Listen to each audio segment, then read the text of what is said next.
محترم مولانا، سب سے پہلے میں امریکہ اور کینیڈا کے مسلمانوں اور مسلم اسٹوڈنٹ ایسوسیشن کی جانب سے تہ دل سے آپ کا شکریہ ادا کرتا ہوں کہ آپ نے ہماری دعوت کو قبول فرمایا اور ہمارے سالانہ اجتماع کے لیے یہ خصوصی انٹرویو دینا پسند فرمایا۔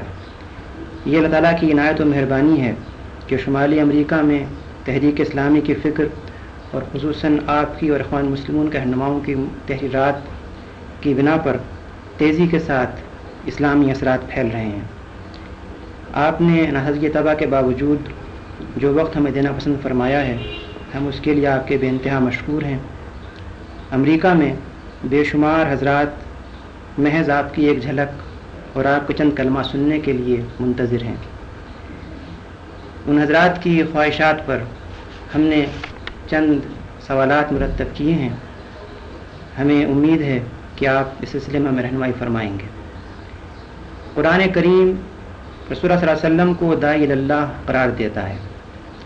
سیرت پاک صلی اللہ علیہ وسلم کی روشنی میں آپ ایک داعی کی کون سی اہم خصوصیات قرار فرمائیں گے؟ امریکہ میں اور کینیڈا میں جو اللہ کے بندے تحریک اسلامی کے لیے کام کر رہے ہیں، ان سب کو میری طرف سے سلام پہنچا دیجیے۔ میں زیادہ دیر تک بات نہیں کر سکتا، اس لیے مختصر طور پر آپ کے سوال کا جواب دیتا ہوں۔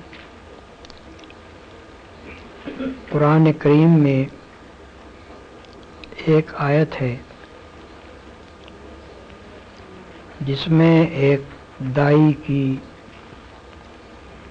اہم خصوصیات کو بیان کیا گیا ہے، اور وہ یہ ہے کہ من احسن قولا ممن دعا الی اللہ وعمل صالحا وقال اننی من المسلمین، یعنی اس شخص سے اچھی بات اور کس شخص کی ہوگی جس نے اللہ کی طرف بلایا، نیک عمل کیا اور کہا کہ میں مسلمان ہوں۔ اس ارشاد کی پوری اہمیت محسوس کرنے کے لیے نگاہ میں یہ بات رکھنی ضروری ہے کہ جن حالات میں یہ بات کہی گئی ہے وہ مکہ معظمہ کے حالات ہیں، جب رسول اللہ صلی اللہ علیہ وسلم اور آپ کے پیرووں پر انتہائی شدید مظالم کیے جا رہے تھے، اور وہاں یہ کہنا کوئی آسان کام نہیں تھا کہ آدمی کھڑے ہو کر صاف صاف یہ اعلان کرے کہ میں، اس بات کو پیش نظر رکھ کر دیکھیے، پہلی بات یہ فرمائی کہ بہترین قول اس شخص کا ہے جو اللہ کی طرف بلائے۔ دوسرے الفاظ میں ایک داعی حق کی خصوصیت یہ ہے کہ اس کی دعوت اللہ کی طرف ہو، کوئی دنیاوی غرض اس کے پیش نظر نہ ہو، نہ قومی، نہ وطنی، نہ خاندانی، نہ کسی قسم کی مادی غرض، کوئی دوسری غرض اس کے پیش نظر نہ ہو، خالص اللہ کی دعوت کی طرف دعوت دے۔ اور اللہ کی طرف دعوت دینے کا مطلب سیدھا سادہ یہ ہے، اگر آدمی قرآن مجید پر نگاہ رکھے، کہ اللہ کی توحید کی طرف دعوت دی جائے، اس بات کی طرف لوگوں کو دعوت دی جائے کہ کسی کی بندگی، کسی کی عبادت، کسی کی پرستش خدا کے سوا نہ کی جائے، کسی سے خوف اور طمع خدا کے سوا نہ رکھا جائے، اور خدا ہی کے احکام اور اس کے فرامین کی اطاعت کی جائے، اسی کی رضامندی، اسی کی خوشنودی حاصل کرنے کے لیے تمام کوششیں کی جائیں، اور آدمی دنیا میں جو کام بھی کرے وہ یہ سمجھتے ہوئے کرے کہ میں کسی کا بندہ ہوں اور اس کے سامنے مجھ کو جا کر جواب دہی کرنی ہے۔ خدا کی طرف دعوت دینے کا مختصر مفہوم یہ ہے جو قرآن سے معلوم ہوتا ہے، اور قرآن میں داعی کی اولین خصوصیت یہ بیان کی گئی ہے کہ اس کی دعوت خالص اللہ کی بندگی کی طرف ہو، خالص اللہ کی پرستش اور اس کی عبادت کی طرف ہو، خالص اس کی اطاعت کی طرف ہو اور اس کے قانون کی پیروی کی طرف ہو۔ دوسری بات جو اس میں فرمائی گئی ہے وہ یہ ہے کہ وہ عامل صالحا، نیک عمل کرے۔ اس کا ذرا سا بھی آدمی غور کرے تو اس کا مفہوم صاف اس کی سمجھ میں آ جائے گا کہ اللہ کی طرف دعوت دینے والے کا اپنا عمل اگر درست نہ ہو تو پھر اس کی دعوت کا کوئی اثر نہیں ہو سکتا۔ جس چیز کی طرف وہ دعوت دے رہا ہے اس کا مجسمہ ہونا چاہیے اس داعی کو، اس کی اپنی زندگی میں خدا کی نافرمانی کا کوئی اثر نہ پایا جائے، اس کے اخلاق ایسے ہونے چاہیے کہ کوئی شخص اس کے دامن پر ایک دھبا نہ دکھا سکے، اس کے گرد و پیش کا ماحول، اس کا معاشرہ، اس کے دوست، عزیز، اقارب سب جانتے ہوں کہ یہ ہمارے اندر نہایت بلند اور پاکیزہ کیریکٹر کا انسان ہے۔ رسول اللہ صلی اللہ علیہ وسلم کی اپنی زندگی اس بات کی شہادت دیتی ہے کہ اللہ کی طرف دعوت دینے کے لیے کھڑے ہونے سے پہلے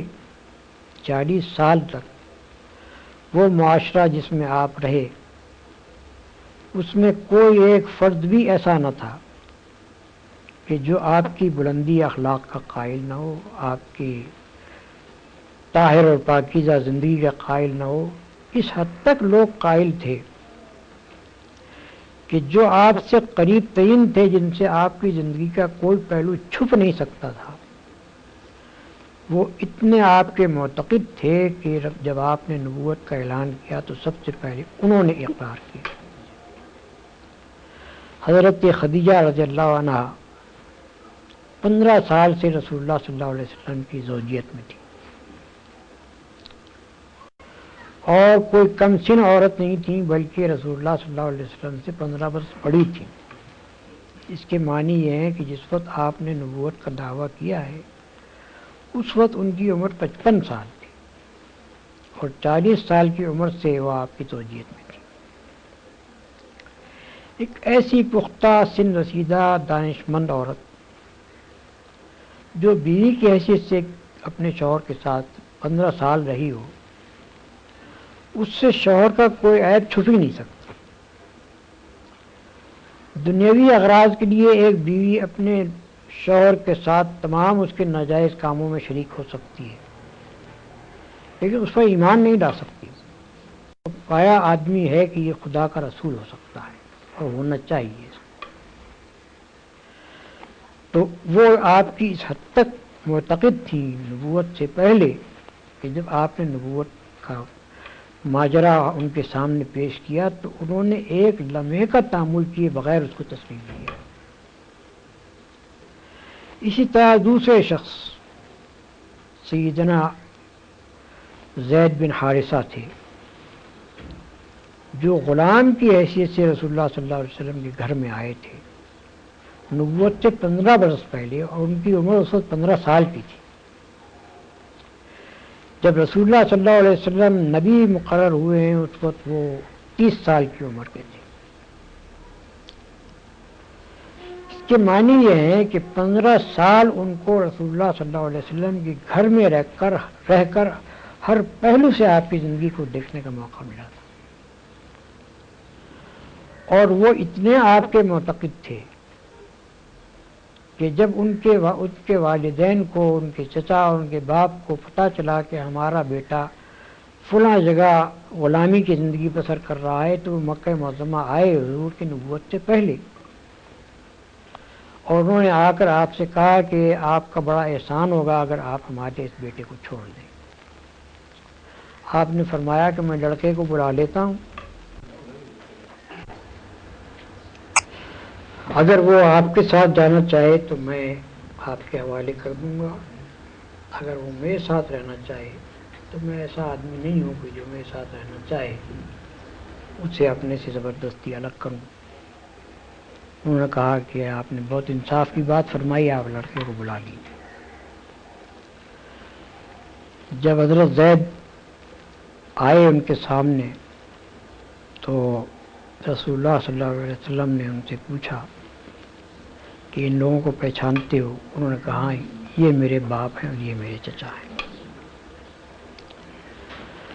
آپ نے فرمایا کہ یہ تمہیں لے جانا چاہتے ہیں، تم چاہو تو بڑی خوشی سے ان کے ساتھ جا سکتے ہو۔ اس کے باپ اور چچا نے بھی یہی کہا کہ ہم تمہیں لے جانا چاہتے ہیں۔ تو انہوں نے کہا کہ میں نے اس شخص میں ایسی خوبیاں دیکھی ہیں کہ میں اس کو چھوڑ کر اپنے باپ اور چچا اور ماں تک کے پاس نہیں جانا چاہتا ہوں۔ یہ نبوت سے قبل آپ کے اخلاق کی حالت تھی جو آپ کے خادم نے آپ کے متعلق ظاہر ہے۔ اور جب حضور نے نبوت کا دعویٰ کیا، نبی کی حیثیت سے اپنے آپ کو پیش کیا، تو حضرت خدیجہ کے بعد گھر کے لوگوں میں سے حضرت زید بن حارثہ بھی وہ تھے کہ جنہوں نے سب سے پہلے آپ کی نبوت کو تسلیم کیا۔ ایک خادم احسان بند ہو سکتا ہے، ایک خادم وفادار ہو سکتا ہے، لیکن ایک خادم اتنا متاثر نہیں ہوتا اپنے مخدوم سے کہ اس پر ایمان لے آئے۔ ایمان لانے کے لیے ضرورت اس نے آپ کے اخلاق کو اتنا بلند اور پاکیزہ دیکھا ہو کہ وہ اس کو یہ ماننے میں ذرا تأمل نہ ہو کہ میرا مخدوم جو ہے یہ نبی ہے۔ اور یہ پیش نظر رکھیے کہ زید بن حارثہ کسی معمولی قابلیت کے آدمی نہیں تھے۔ مدینہ طیبہ میں جب رسول اللہ صلی اللہ علیہ وسلم کی حکومت قائم ہوئی تو بکثرت فوجی مہمات جو آپ نے بھیجی ہیں ان کے سالار لشکر زید بن حارثہ تھے۔ اس قابلیت کے آدمی تھے وہ، جو بعد میں ظاہر ہوئی۔ تیسرے حضرت ابو بکر صدیق رضی اللہ تعالیٰ عنہ، وہ نبوت سے قبل 20 سال سے رسول اللہ صلی اللہ علیہ وسلم کے گہرے دوست تھے۔ ان کی نشست و برخاست آپ کے پاس تھی، اور مکہ معظمہ میں سب سے زیادہ جن دو آدمیوں کی دوستی تھی ان میں سے ایک رسول اللہ صلی اللہ علیہ وسلم، حضرت ابو بکر تھے۔ دوست کا بھی وہ ایک اپنے دوست کو پسند کر سکتا ہے، اس کی باتوں سے اتفاق کر سکتا ہے، لیکن اتنا معتقد تو نہیں ہو سکتا کہ وہ اس کو مان لے کہ یہ نبی ہے۔ یہ تو اسی وقت ہو سکتا تھا جبکہ آپ کے اخلاق کی انتہائی پاکیزگی و بلندی کے وہ قائل ہوں۔ ان کا بلا تعمل مان لینا یہ معنی رکھتا ہے کہ 20 سال کی مدت میں خوب اچھی طرح دیکھ کر وہ اس بات کے قائل ہو گئے تھے کہ یہ اتنے بلند پایا اخلاق کا آدمی ہے کہ یہ نبی ہو سکتا ہے، اس کو نبی ہونا چاہیے۔ حضرت علی رضی اللہ تعالیٰ عنہ، ان کا نام پہلے میں نے اس لیے نہیں دیا کہ اس وقت وہ 10 سال کے تھے، لیکن 10 سال کا بچہ بھی جس کے پاس رہتا ہو، حضرت رسول اللہ صلی اللہ علیہ وسلم کے گھر ہی میں انہوں نے پرورش پائی تھی، تو 10 سال کا بچہ بھی جس کے پاس رہتا ہو اس کے عیب و ثواب سے وہ اچھی طرح واقف ہوتا ہے۔ خصوصاً اتنا ذہین آدمی جیسے کہ رسول اللہ صلی اللہ علیہ وسلم کے زمانے نبوت میں حضرت علی سے خصوصیات ظاہر ہوئی، تو وہ اتنے ذہین تھے کہ ہم کہہ سکتے ہیں کہ ان کا اس بات کو مان لینا کہ آپ نبی ہیں یہ اس کے بغیر نہیں ہو سکتا تھا کہ وہ بھی آپ کے انتہائی بلند و پاکیزہ اخلاق میں قائل ہو۔ اس لیے عمل صالحاً کا مطلب یہ ہے کہ آدمی جس چیز کو پیش کر رہا ہے لوگوں کے سامنے اس کی اپنی زندگی اس کے ٹھیک مطابق ہو، اور وہ اتنے پاکیزہ کردار اور اخلاق کا آدمی ہو کہ جب وہ اللہ کے راستے کی طرف بلانے اٹھے تو اس کی بات میں وزن ہو، اس کی بات میں اثر ہو، اور لوگ اس بات کو تسلیم کریں کہ یہ واقعی اپنے قول میں سچا ہے، قطع نظر اس کے کہ لوگ مانیں یا نہ مانیں، لیکن یہ تو ان کو ماننا پڑے گا کہ یہ آدمی اپنے قول میں سچا ہے، جو کچھ کہہ رہا ہے وہ اس بنا پر کہہ رہا ہے کہ وہ اس کا قائل ہے۔ چنانچہ رسول اللہ صلی اللہ علیہ وسلم کا بدترین دشمن ابو جہل، اس نے ایک مرتبہ خود رسول اللہ صلی اللہ علیہ وسلم سے کہا کہ اے محمد، ہم تم کو جھوٹا نہیں کہتے بلکہ جو پیغام تم لائے اس کو جھوٹا کہتے ہیں۔ یعنی آپ کا بدترین دشمن بھی آپ کی صداقت کا قائل تھا۔ تو داعی کی دوسری بڑی خصوصیت یہ ہے۔ تیسری خصوصیت، جیسا کہ میں نے بیان کیا کہ مکہ معظمہ کے اس ماحول میں کسی شخص کا اٹھ کر کہنا کہ میں مسلمان ہوں معمولی بات نہیں تھی۔ تو اللہ کی طرف دعوت دے، پاکیزہ عمل رکھنے والا ہو، اور بدترین دشمنوں کے ماحول کے درمیان بھی وہ اپنے مسلمان ہونے سے انکار نہ کرے، اپنے مسلمان ہونے کو چھپائے نہیں، اپنے مسلمان ہونے کا اقرار کرنے سے نہ شرمائے، نہ جھجکے، نہ ڈرے، بلکہ کھلم کھلا اٹھ کر کہے کہ ہاں میں مسلمان ہوں، جو کچھ جس کا جی چاہے کر لیں۔ دوسرے الفاظ میں اس کے معنی یہ ہے کہ داعی میں تیسری بڑی اہم خصوصیت یہ ہونی چاہیے کہ وہ نہایت جری آدمی، نہایت بہادر آدمی، بزدل آدمی کا کام خدا کے راستے کی طرف دعوت دینا نہیں ہے۔ ذرا سی چوٹ لگے اور جو بلبلے کی طرح بیٹھ جائے، وہ آدمی خدا کے راستے کی طرف دعوت نہیں دے سکتا۔ خدا کے راستے کی طرف دعوت جو شخص دے سکتا ہے وہ ہے جو سخت سے سخت دشمنی کے ماحول میں، مخالفت کے ماحول میں، خطرات کے ماحول میں اسلام کا علم لے کر اٹھ جائے اور کوئی پرواہ نہ کرے کہ نتائج کیا ہو۔ رسول اللہ صلی اللہ علیہ وسلم کی اپنی ذات اس شجاعت کا مکمل نمونہ ہے۔ مکہ معظمہ میں کھلم کھلا آپ نے دعوت اسلام پیش کی، ان لوگوں کے درمیان پیش کی جو آپ کے خون کے پیاسے ہو گئے، جنہوں نے کوئی کسر اٹھا رکھی آپ کو ظلم کا نشانہ بنانے میں اور آپ کے ساتھیوں کو ظلم کا نشانہ بنانے میں، لیکن ایک لمحے کے لیے بھی آپ نے اپنی دعوت کو چھوڑنا قبول نہیں کیا، بلکہ مسلسل 13 سال تک اس ماحول میں اپنی دعوت پیش کرتے چلے گئے اور ہر قسم کی سختیاں، مصیبتیں برداشت کرتے چلے گئے۔ مدینہ طیبہ پہنچنے کے بعد جو حالات پیش آئے، بڑی خطرناک لڑائیوں میں، جہاں کہ بعض اوقات صرف تنہا آپ رہ گئے تھے یا 2-3 آدمی آپ کے ساتھ تھے، اس حالت میں بھی رسول اللہ صلی اللہ علیہ وسلم کا قدم کبھی پیچھے نہیں ہٹا، بلکہ غزوہ حنین کے موقع پر جبکہ مسلمانوں کو تقریباً شکست ہو گئی تھی اور لوگ بھاگے چلے جا رہے تھے، اس وقت یہی نہیں کہ رسول اللہ صلی اللہ علیہ وسلم اپنے مقام پر رہے، نہیں بلکہ برابر آگے بڑھتے چلے دشمنوں کی طرف، اور اس بات کو چھپایا بھی نہیں کہ میں کون ہوں۔ فرمایا کہ انا النبی لا کذب، انا ابن عبد المطلب، میں نبی ہوں، جھوٹا نہیں ہوں، میں ابن عبد المطلب ہوں۔ یا دوسرے الفاظ میں آپ نے عین حالت جنگ میں، اس وقت جب کہ آپ بالکل 2-3 آدمیوں کے ساتھ تنہا رہ گئے تھے اور دشمنوں کے نرغے میں تھے، اس وقت بھی علل اعلان یہ کہا کہ ہاں میں نبی ہوں۔ تو اتنا شجاع اور بہادر ہونا چاہیے اس شخص کو جو اللہ کے راستے میں دعوت دینے کے لیے کھڑا ہو۔ اگر کسی شخص کے اندر ہمت اور جرأت اور بہادری موجود نہ ہو تو وہ اس راستے میں کھڑا نہیں ہو سکتا، کھڑا ہوگا بھی تو اپنی بزدلی کی وجہ سے الٹا اس مشن کو نقصان پہنچا دے۔ بس یہ چند مختصر باتیں تھیں جو میں نے آپ کے سامنے بیان کی ہیں۔ اگر ان پر غور کی جائے تو یہ بجائے خود دعوت اللہ کے متعلق ایک مکمل پروگرام ہے، اور